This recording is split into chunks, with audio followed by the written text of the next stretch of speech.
Assalamualaikum warahmatullahi wabarakatuh. Kembali lagi dalam mata pelajaran prakarya dan kewirausahaan. Pada kesempatan hari ini kita akan membahas mengenai perencanaan budidaya unggas bertelur. Jika pada minggu lalu kita sudah membahas mengenai pengantar apa sih budidaya itu, kemudian apa saja budidaya unggas itu, kemudian mengapa kita harus melakukan budidaya, dan yang paling penting kenapa toh kita harus mempelajari prakarya dan kewirausahaan ini. Nah, tidak lain tidak bukan karena memang kita dibentuk oleh pemerintah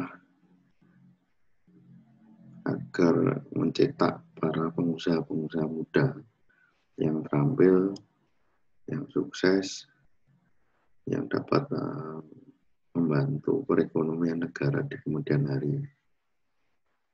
Nah, pada materi hari ini kita akan membahas tentang perencanaan budidaya unggas. Ketika kita mau melakukan usaha atau apapun usahanya, nah, pada kesempatan hari ini karena kita membahas budidaya unggas, usaha budidaya unggas, pertanyaan ini akan pertama kali muncul dalam pikiran kita, yaitu apa yang harus dilakukan ketika memulai usaha budidaya unggas bertelur.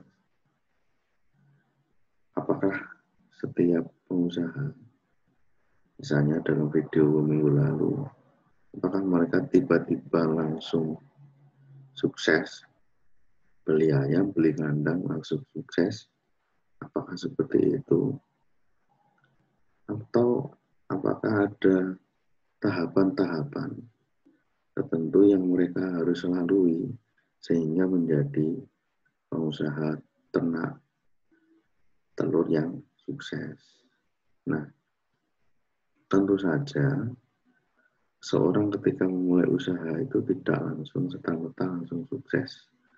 Mereka pasti melewati tahapan-tahapan terlebih dahulu ketika mau membangun usaha.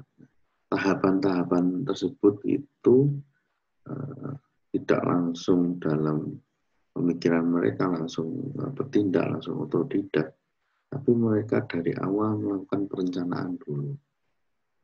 Direncanakan ketika mau membuat usaha, mereka merencanakan dulu tahapannya step by step.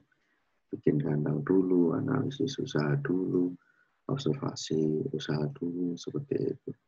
Jadi tahapan-tahapan itu lah yang disebut dengan perencanaan usaha.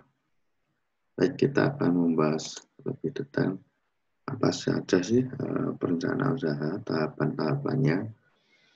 Nah, ini adalah tahapan-tahapan yang harus dilakukan ketika merencanakan usaha budidaya unggas telur.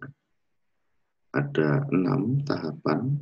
Yang pertama adalah observasi peluang usaha. Yang kedua adalah penentuan jenis usaha. Yang ketiga adalah perencanaan usaha budidaya. Yang keempat adalah perhitungan harga jual produksi. Yang kelima adalah media promosi produk.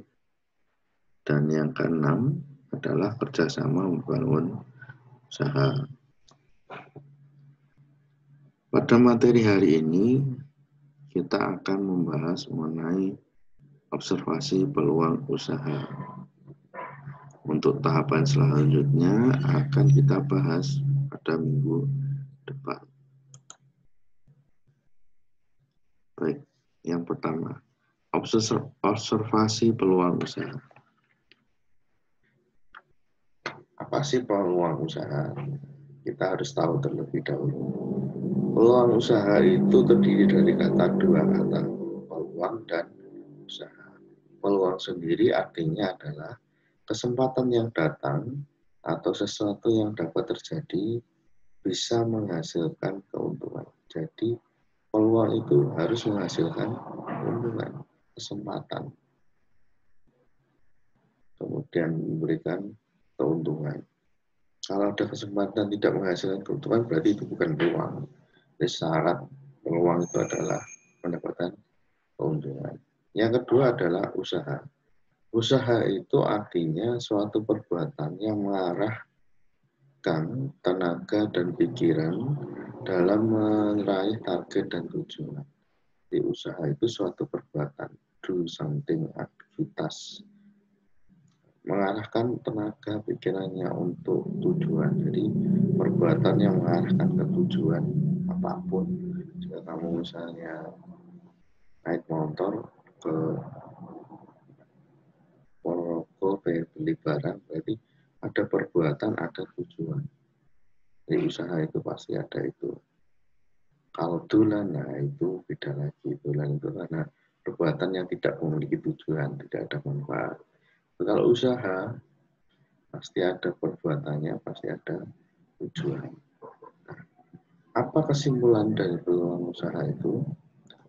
Peluang usaha itu adalah suatu kesempatan yang datang menjadikan dapat dimanfaatkan untuk memperoleh keuntungan. Jadi kesempatan yang datang kemudian dijadikan perbuatan untuk memperoleh keuntungan.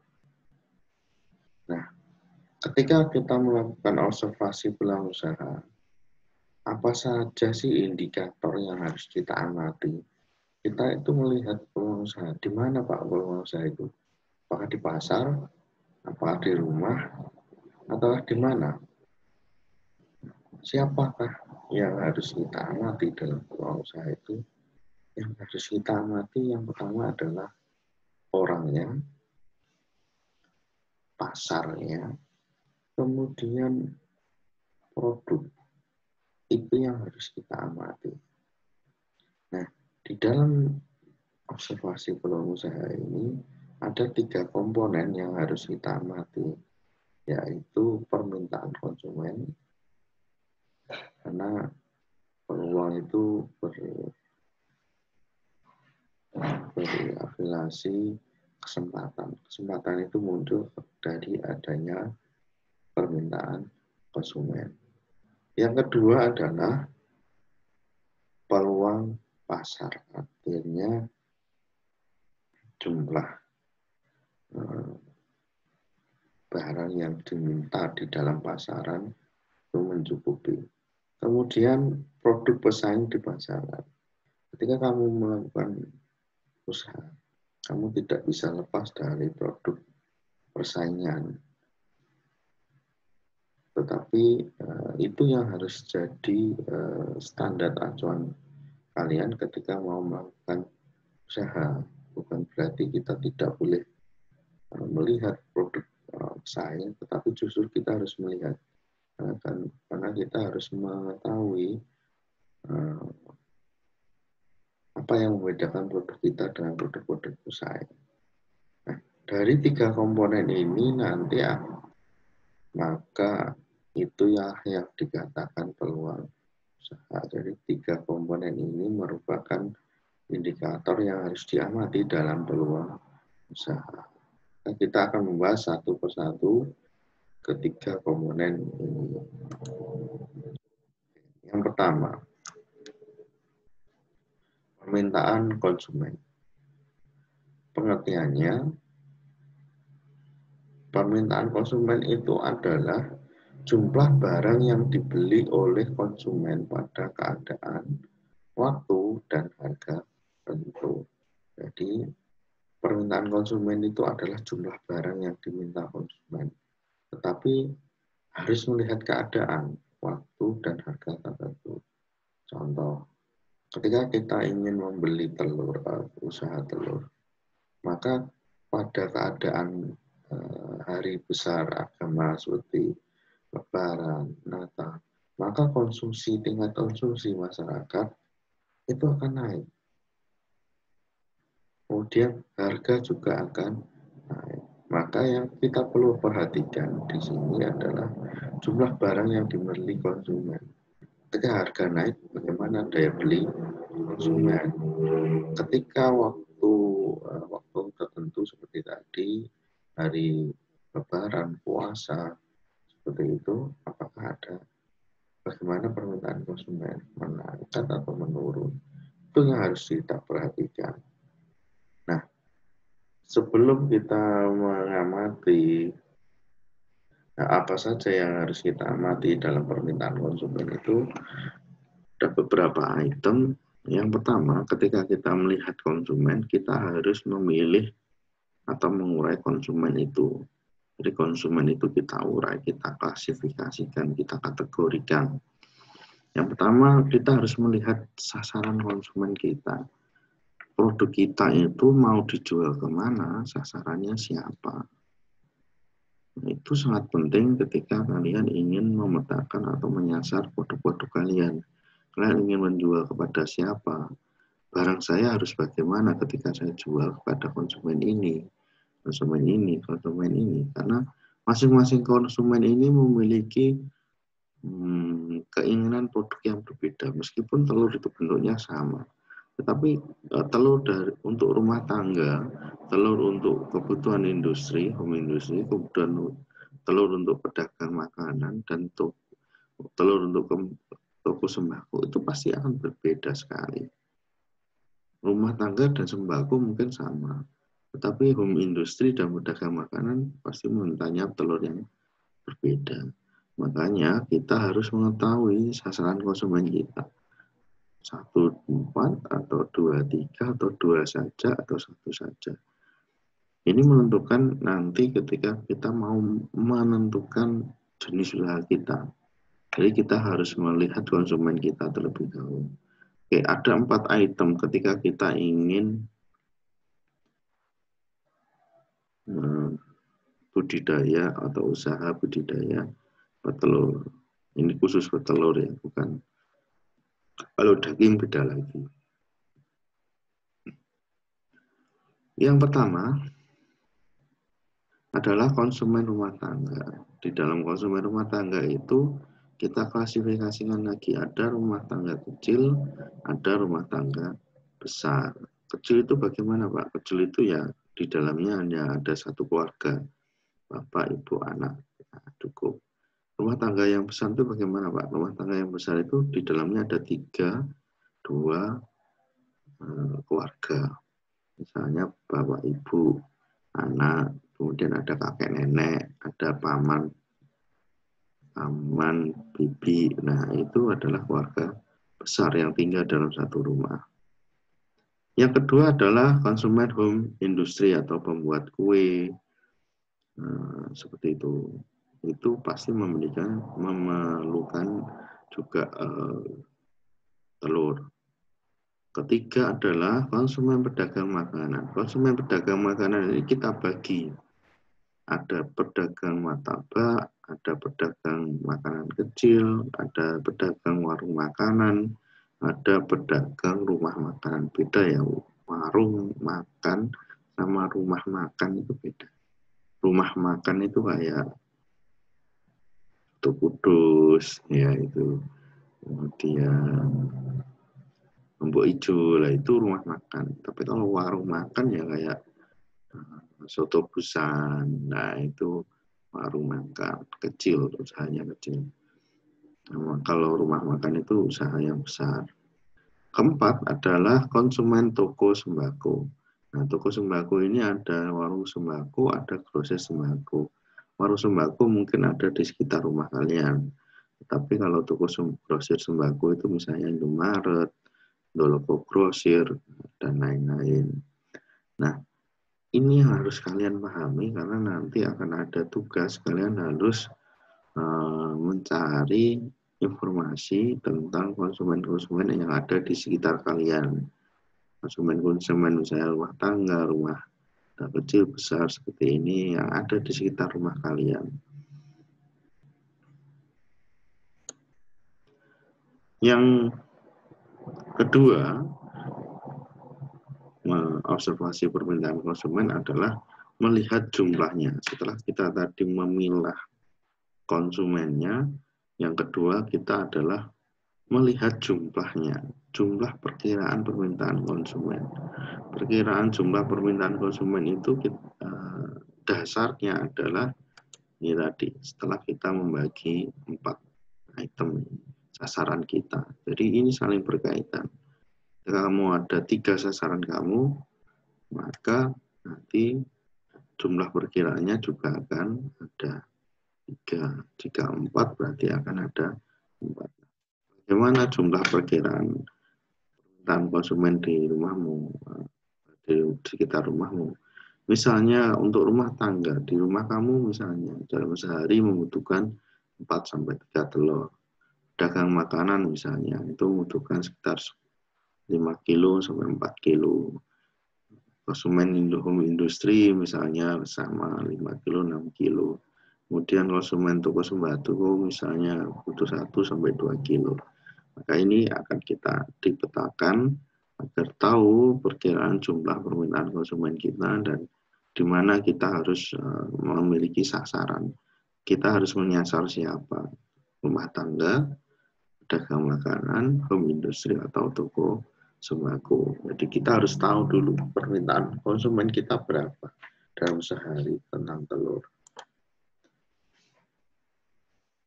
Nah, selanjutnya setelah permintaan konsumen, kita juga harus observasi pasar.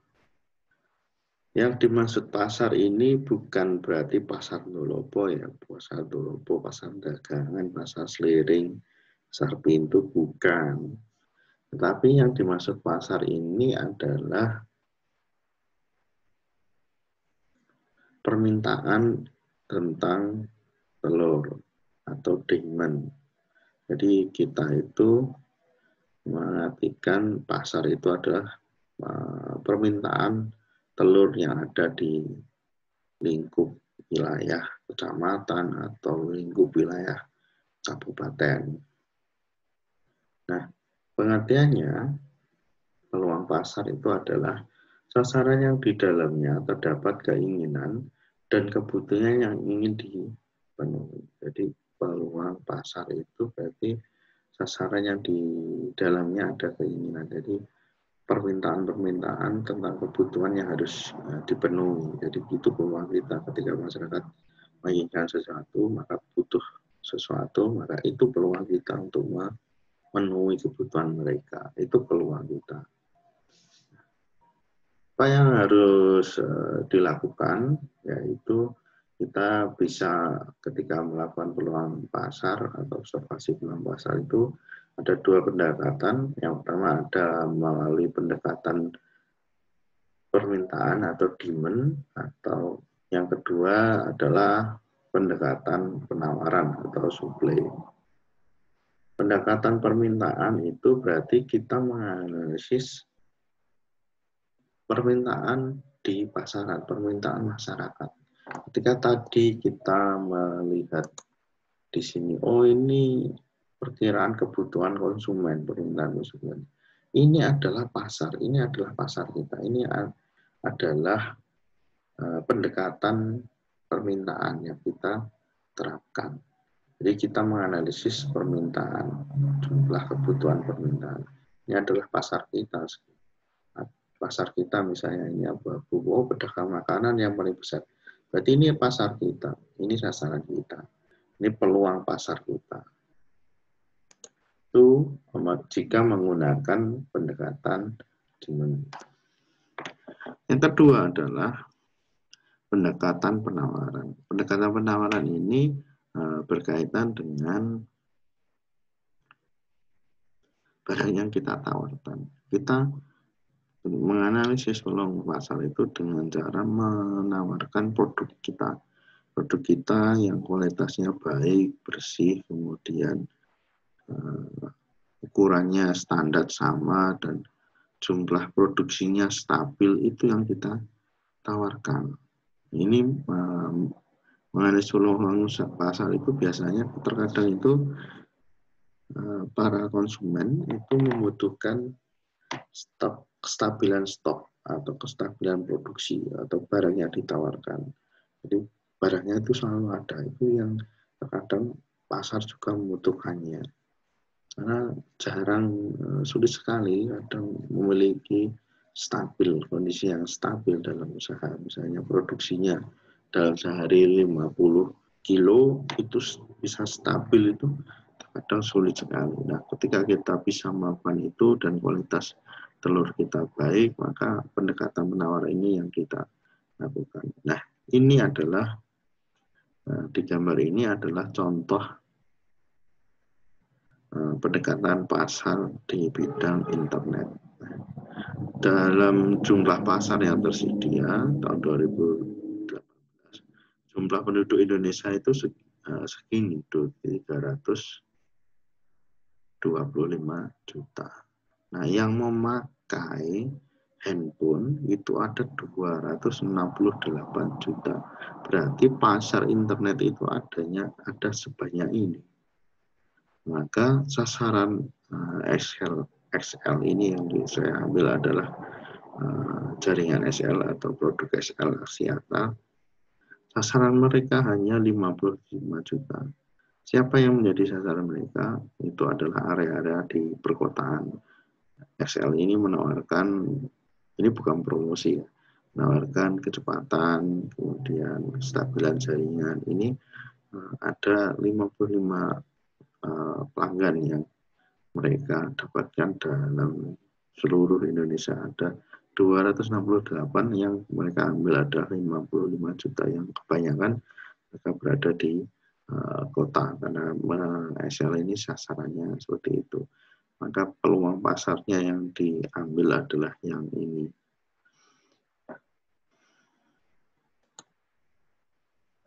Nah, apa saja sih syarat ketika kita harus melakukan observasi pasar? Yang pertama, kita harus mengidentifikasi peluang pasar. Yang kedua, kita harus menganalisis peluang pasar. Oke, apa sih identifikasi peluang pasar? Identifikasi peluang pasar adalah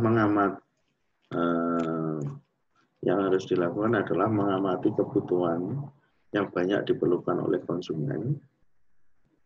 Yang kedua, mengetahui kapan konsumen membutuhkan kebutuhan tersebut. Yang ketiga, memperhatikan konsumen, karakter konsumen berdasarkan jenis kelamin, usia, pekerjaan, maupun pendidikan. Yang keempat, mengetahui daya beli konsumen sesuai dengan pendapatannya. Yang kelima, memperhatikan apakah pasar banyak bersaing atau tidak. Pada intinya, identifikasi pasar itu kita harus melihat konsumen, baik kebutuhannya, baik kapan dia permintaan tentang kebutuhan tersebut, baik karakter konsumen, baik daya beli konsumen terkait dengan pendapatan. Dan yang kedua adalah pasar ini banyak pesaing kita.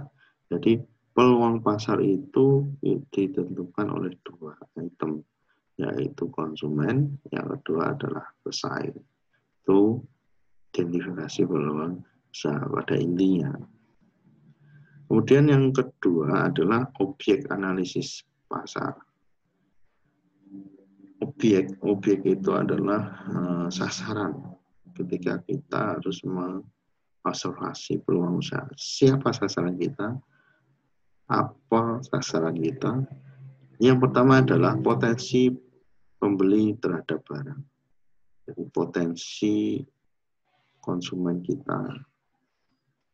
Yang kedua, motivasi konsumen dalam membeli barang. Jadi keinginan konsumen membeli barang. Ukuran pasar, jumlah pembeli dalam pasar. Ukuran pasar itu bukan luasnya pasar, bukan, tapi jumlah pembeli itu berapa, jumlah konsumen kita dalam satu pasar itu berapa. Misalnya tadi ada 268 juta, nah itu berarti ukuran pasar internet itu sebanyak itu. Kemudian sifat-sifat konsumen. Nah, sifat-sifat konsumen ini bisa berkaitan karena jenis kelamin, usia, pekerjaan, pendidikan, dan lain sebagainya. Kemudian target pasar spesifik. target pasar itu bukan pasar dollar dan lain-lain, tapi target konsumen kita. Siapa target kita? Rumah tangga, rumah industri, atau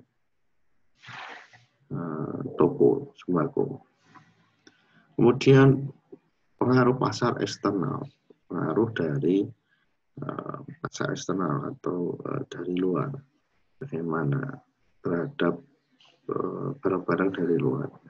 Yang ketujuh adalah analisis saingan kita, menyangkut pesaing baru yang masuk atau pesaing lama yang akan masuk, dan kita harus melihat kekuatan pesaing kita, kemudian kelemahan pesaing kita. Misalnya telur di pesaing kita itu kecil, tapi justru itu yang disukai oleh pembeli karena jumlahnya akan banyak telurnya. Nah, produk kita bagaimana? Oh, besar-besar, tetapi dapatnya sedikit jumlah butir telurnya. Nah, itu yang harus kalian kita amati, pesaing itu bagaimana, telurnya bagaimana. 1 kilo 7 atau 8. Saya pesaing 8 dan itu banyak yang minati, maka kita harus melihat itu. Jangan sampai beda sendiri 6, padahal masyarakat tidak butuh itu. Masyarakat butuhnya yang banyak. 1 kilo itu dapat 8. Pada sama ukurannya 1 kilo. Kemudian cara membaca peluang pasar atau observasi pasar itu, yang pertama adalah menentukan jenisnya dulu. Yang kedua melihat produknya.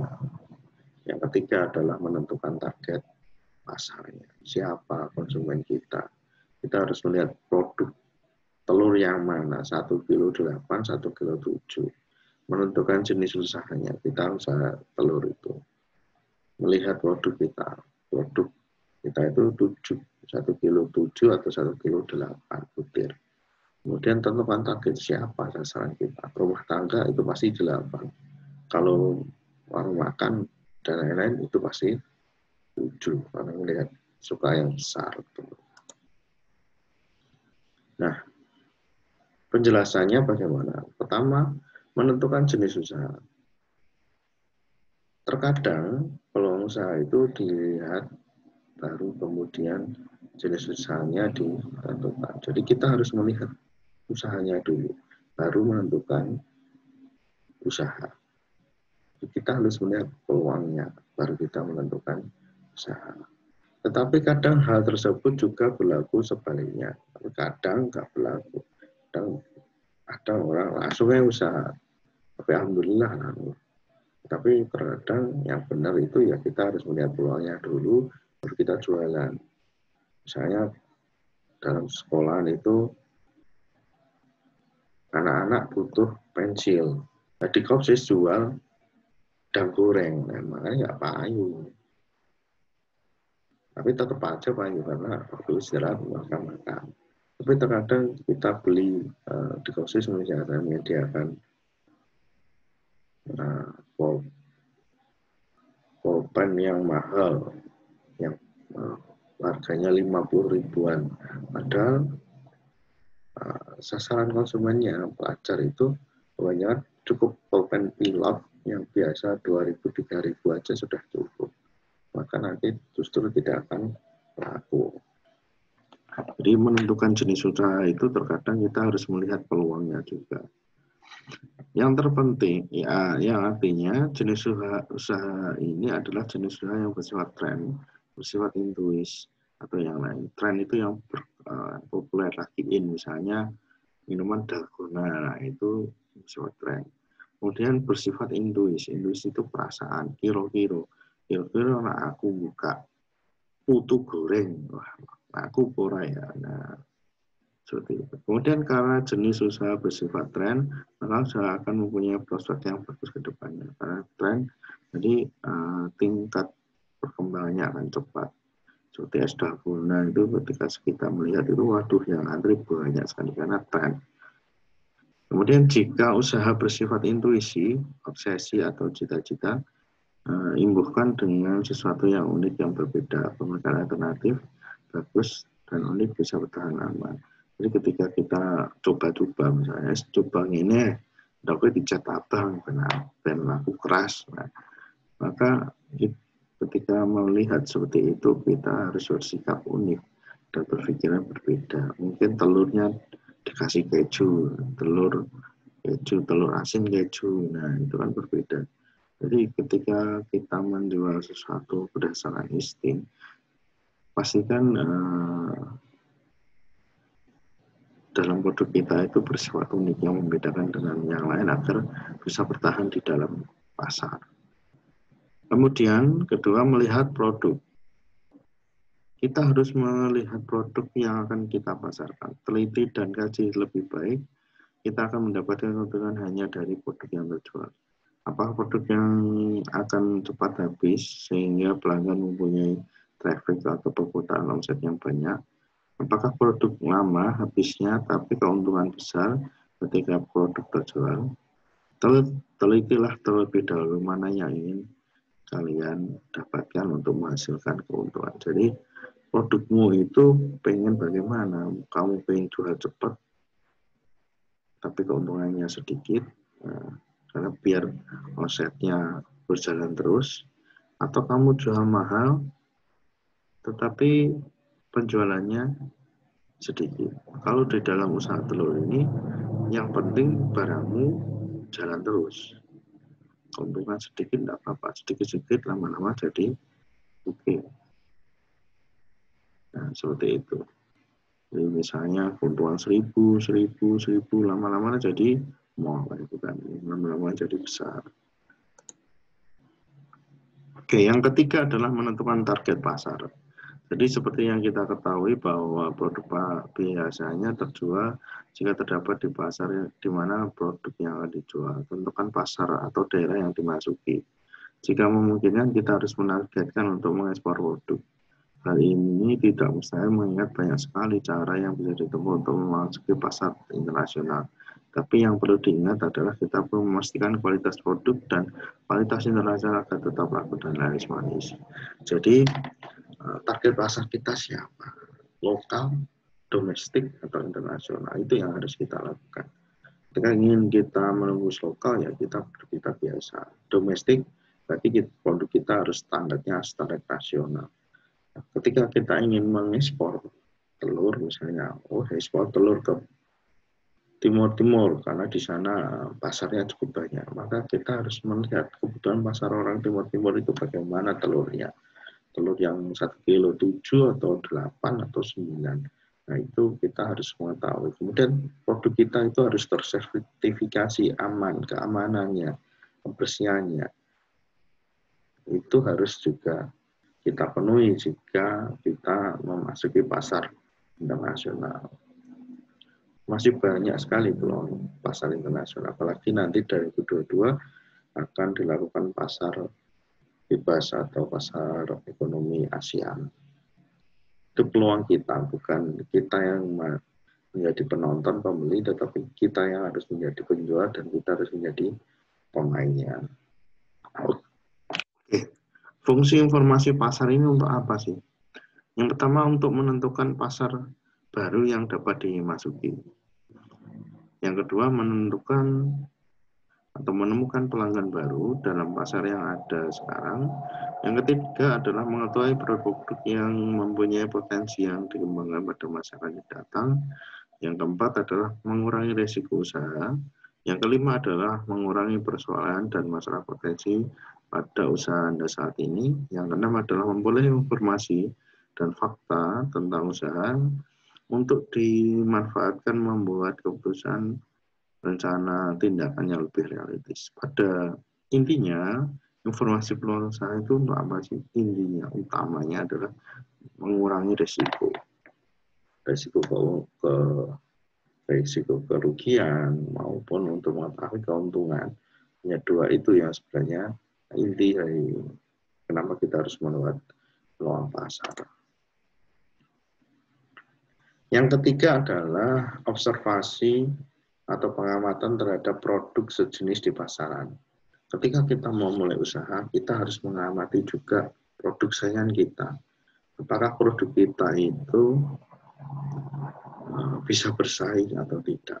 kita tentunya harus melihat produk kita, produk pesaing kita, agar kita tahu apa yang harus ditentukan dari atau yang harus diobservasi dalam produk sejenis di pasaran. Yang pertama adalah standar produk di pasaran. Kita harus mengamati produk di pasaran itu telurnya yang bagaimana, yang 7, yang 8, atau yang 9 dalam 1 kilo. Kemudian kaji ulang produk sejenis. Kita harus mengkaji produk sejenis. Telurnya bagaimana, besar, kecil, kulitnya bagaimana. Itu harus kita mengkaji secara detail. Kemudian bagaimana tingkat persaingan usahanya. Misalnya di Pasar Ndolopo itu kebutuhan pasarnya itu membutuhkan 10 ton. Sedangkan para pengusaha yang ada di sekitar Ndolopo itu hanya bisa mencukupi kebutuhan hanya 8 ton. Maka ada selisih atau ada peluang 2 ton yang bisa kita masuki. Jadi kita harus melihat peluang usaha itu.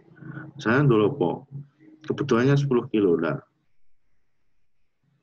Jumlah kapasitas produksi peternak di sekitar Ndolopo itu 11 kilo. Artinya berarti Ndolopo kan surplus kebanyakan. Bahkan produknya harus diekspor keluar. Maka kita jangan jual di pasar Ndolopo. Kita lihat dagangan. Oh, di dagangan ternyata persaingannya kecil. Di sana masih ada peluang 1 ton. Berarti kamu bisa masuk ke dagangan. Jadi caranya seperti itu. Kita harus menganalisis persaingan usaha di sana. Kemudian mengidentifikasi pasar pesaing. Nah, di dalam hal ini kita mengidentifikasi pesaing ini sasarannya ke siapa? Ke konsumen mana? Rumah tangga atau pedagang atau toko. Nah, ketika kebanyakan toko, berarti kita bisa menyasar ke rumah tangga atau rumah makan. Jadi kita juga harus melihat itu agar ketika kita pandai mengidentifikasi peluang seperti ini, usaha kita dapat sukses. Nah, usaha di sekitar itu bagaimana sih Pak? Usaha sekitar itu jika di sekitar usaha kita sudah ada usaha sejenis sama dengan kita. Kita harus mengkaji ulang produk kita. Jadi ketika ada pesaing di sekitar kita, maka kita harus mengkaji produk kita. Jangan sampai merugi karena sudah ada produk serupanya di wilayah yang dia. Jangan sampai, Pak A produksi telurnya 8 kilo, sekilo 8. Pak B di lokasi yang sama juga sama produksi 8 butir dalam 1 kilo. Dan di pasar itu sudah full oleh Pak A, maka Pak B itu tidak bisa atau disarankan jangan memiliki produk yang sama ataupun jual di pasar yang sama. Pasti akan kalah karena yang lama itu sudah tahu pasar ini. Kemudian kaji ulang dan temukan pasar yang lain yang bisa menerima produk kita dengan baik. Nah, seperti cerita saya tadi, ketika kita melihat di pasar A, misalnya pasar Ndolopo ini senengannya 1 kilo 8 dan di pasar B 1 kilo 7 dan produk kita itu 1 kilo 7, maka kita harus ke pasar yang B atau misalnya di pasar dagangan.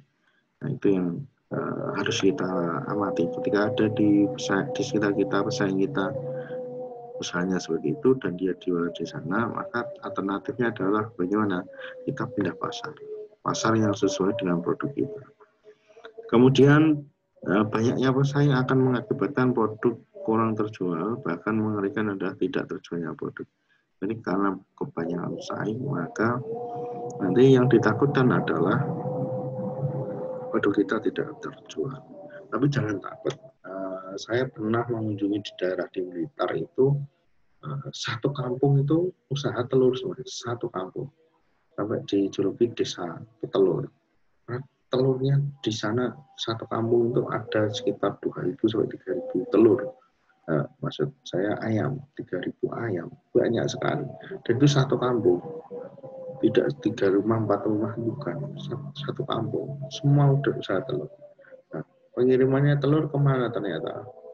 Pengirimannya ke Surabaya, Malang, dan Jakarta. Itu saja masih kurang katanya. Bayangkan dalam satu rumah itu ada 3.000 ayam, satu hari itu bisa bertelur 4 kali, berapa itu jumlahnya? Berapa? Ada puluhan ton, dan itu setiap hari. Itu diambil oleh pedagang, ada yang dari Surabaya, Malang, kemudian di Jakarta, itu tidak akan habis. Makan kurang katanya. Makanya ini adalah peluang kita. Kemudian kita harus memastikan produk mempunyai karakteristik tersendiri sehingga layak jual dan mampu bersaing dengan yang sudah ada. Jadi ketika kita mulai usaha, kita harus melihat produk kita itu memiliki ciri atau keunikan sendiri sehingga kita mampu bersaing atau setidaknya kita sesuai standar pasaran, kualitas kita sama dengan pasaran. Jadi sehingga produk kita mampu bersaing. Nah, tugas kalian nanti silakan melihat tugas di e-learning, kemudian ada tugas observasi peluang usaha, kemudian downloadlah tabelnya. Di dalam tabelnya akan ada 3 tabel.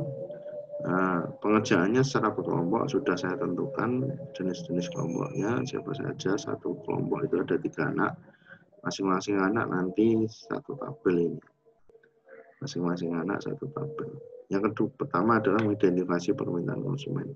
Nanti kamu pilih konsumen kamu siapa, yang ada di sekitar rumahmu saja. Tidak usah sampai ketemu, sampai keluar rumah, tapi kamu perkirakan sendiri saja. Siapa konsumen kamu? Jenis konsumennya mana? Misalnya rumah tangga, kecil, besar. Jumlahnya berapa? Kecil 5, besar 7. Kemudian home industry ada berapa? Industri kue ada berapa? 1 ya, 1. Kemudian toko berapa? Identitasnya toko apa? Dagang makanan misalnya, makanan apa? Berapa jumlahnya? Kamu kira-kira saja, tidak perlu harus keluar rumah, kamu ingat-ingat saja, seingatnya. Kemudian mengidentifikasi peluang pasar. Identifikasi peluang pasar ini yang utama tadi yaitu menentukan jenis usaha. Dasarnya dari mana penentuan itu? Dari konsumen atau dari produk pesaing? Peluang yang tersedia bagaimana? Konsumennya berapa? Pasar pesaingnya berapa? Semua isian ini harus sesuai atau kalian harus sesuai dengan yang saya jelaskan tadi. Karena saling berkaitan. Kemudian target pasarnya siapa, di mana, peluang konsumen dan persaingan dalam pasar itu. Yang ketiga adalah standar produk di pasaran itu berapa, apa yang harus dilakukan. Nah, kemudian solusi dari masalah ini apa, misalnya di pasaran itu ada 8, maka solusi saya bagaimana? Cari ayam yang bisa telur 8, seperti itu. Nah, silakan kalian isi masing-masing anak melakukan satu tabel. Pak, kalau satu kelompok 2 bagaimana, Pak? Satu kelompok 2 ya silahkan 1 dan 2 saja, yang 3 tidak. Nah, demikian penjelasan materi yang bisa saya sampaikan. Terima kasih sudah memperhatikan penjelasan saya. Sampai jumpa pada materi selanjutnya. Assalamualaikum warahmatullahi wabarakatuh.